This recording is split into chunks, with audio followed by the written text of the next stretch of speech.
What is going on, guys? It is Wrestlelamia here, back with some more news. Join us now as we look at the wildest news stories and rumors you need to know, including fans being upset by the fact that Alexa Bliss is engaged, Zelina Vega actually made more on Twitch than in WWE, a Hall of Famer talks making a comeback, Brooke has come under fire from fans, the superstar wants to be the Undertaker's final opponent, and much more. Be sure to subscribe and hit that notification bell for daily wrestling videos and follow us on Facebook for exclusive lists. Now let's hit the intro and get straight into the first story.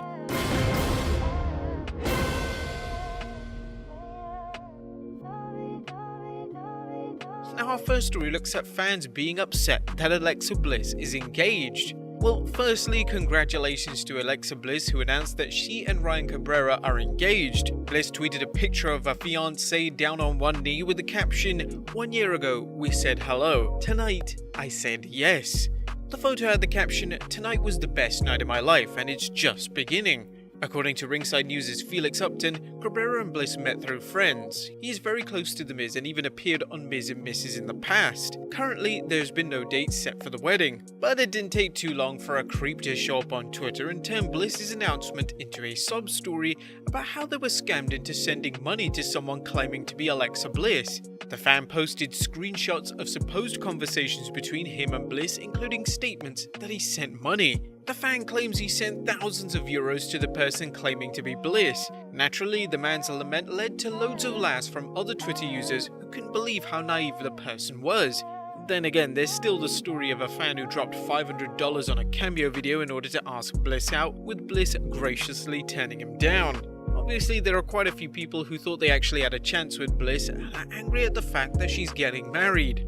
One Twitter user wrote, "Ryan is a liar and always will be. You can't trust him at all. I'm much better for you than he ever will." Sometimes fans really need to disconnect themselves from characters on television and real life. If I were Alexa Bliss, I'd be upping my security right about now.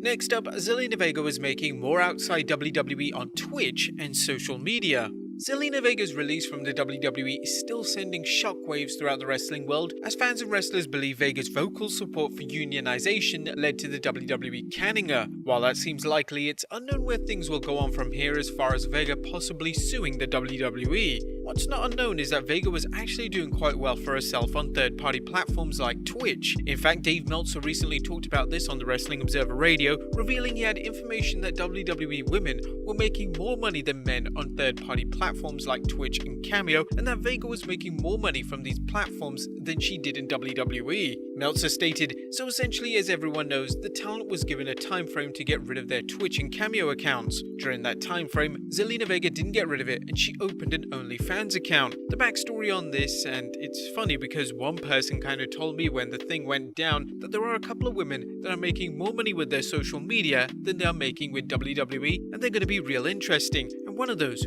was Zelina Vega. It's arguable Vega weighed her options and chose to stand up, knowing she had nothing to lose if the WWE fired her. It's an interesting situation, and it will prove even more interesting if Vega stands for workers' rights and the WWE's reaction, i.e. firing her, leads to any legal action either by wrestlers and or federal government. Meltzer spoke more about the situation, adding, "On her Twitch, she's making a lot of money, so it's like you do what you do in that situation, and I think she made her choice. They had to fire her, and then right before it got out that she was fired, she made a tweet about how she supports unionization, which she has said before. I mean, it's not like that's the first time she said that, and did play into some of it now." Do you think WWE will release any other superstars because of the third-party platform situation? Next up, is Kane really retired? WWE superstar Kane has been busy serving as mayor of Tennessee's Knoxville County, but he's made occasional appearances in the WWE, including a 24/7 championship win in September 2019. Kane's last actual match was at 2018's Crown Jewel when he teamed with his fellow brother of destruction, The Undertaker, against D-Generation X. Speaking with Fox News, he talked about the possibility of an in-ring return. "You never say never in the WWE, but at the same point in time, I've gotten to the point in my life where I'm comfortable not being in the wrestling ring. It's hard work. I've also gotten to the age where a lot of times I'm like, man, that looks like it hurts. I used to be, man, I wish I could be out there doing that. Now I'm kinda like, oh golly, those guys are a lot tougher than I am now. Nevertheless, if the opportunity arises, well, we'll see. Kane is scheduled to appear at this year's Survivor Series to celebrate The Undertaker's WWE farewell, but if he did have one last opponent, who would it be? Let us know in the comments down below. Next up, a WWE Hall of Famer talks making a comeback. The siren call of the ring can be difficult for a wrestler to resist, even if they're retired, something fans saw when Hall of Famer Edge returned in 2020 after several years in retirement. WWE Hall of Famer-elect JBL recently talked to Sportskeeda about his plans for a return. I would love a return. I loved the business. I loved every second of it. I retired when I had to, not because I wanted to, because of the injuries. So if I can do it, I would love to. I don't know if it physically could or not. It's been years since I've been in the ring. I think it's been around 10 or 11 years, so I'm not sure a return is feasible. But would I love one? My god, absolutely. And I've got a storyline for it too, by the way. I've got a wonderful storyline. I'm not sharing it with anybody. I've shared it with one person. That's about it. As Edge showed, it's possible for wrestlers who were previously forced to retire due to injuries to return thanks to advance in medical treatment. While it's unknown if JBL's situation is similar, it sounds like the former champion is ready if that happens. Would you guys like to see the 53-year-old come back for one last match? Let us know in the comments down below. Next up, Dana Brooke has come under fire for not social distancing. It looks like Dana Brooke is taking social distancing about as seriously as the WWE is about her push. A video has surfaced on Twitter of Brooke attending a boxing event where there appeared to be no social distancing. While some people had face masks, not everyone wore them, including Brooke, although she does have it around her neck. Brooke also hugged someone and seemed as if she couldn't care less about the coronavirus.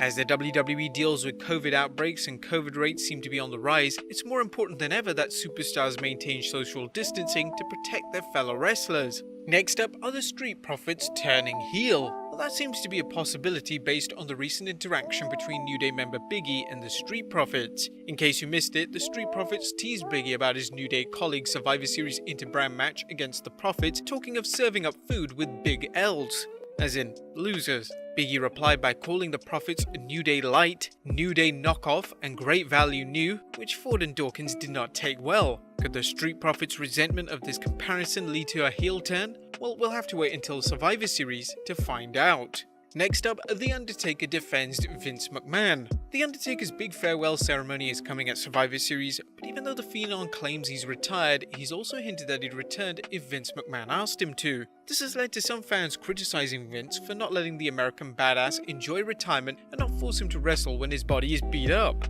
However, Taker defended McMahon during a recent interview with the New York Post, explaining, "If Vince feels like there's something there, I have a place on the roster, then I have no problem doing it. That's where the internet and all that stuff kind of show up. Just let him retire. Just let him do this. Let him do that. I'm a grown man. I can walk away anytime I want." And speaking of one last match, Finn Balor wants to be The Undertaker's final opponent. And last but not least, fans know retirements rarely last, which may be why Twitter account WWE on Fox posted the hypothetical question. If Undertaker has one more match, it should be with...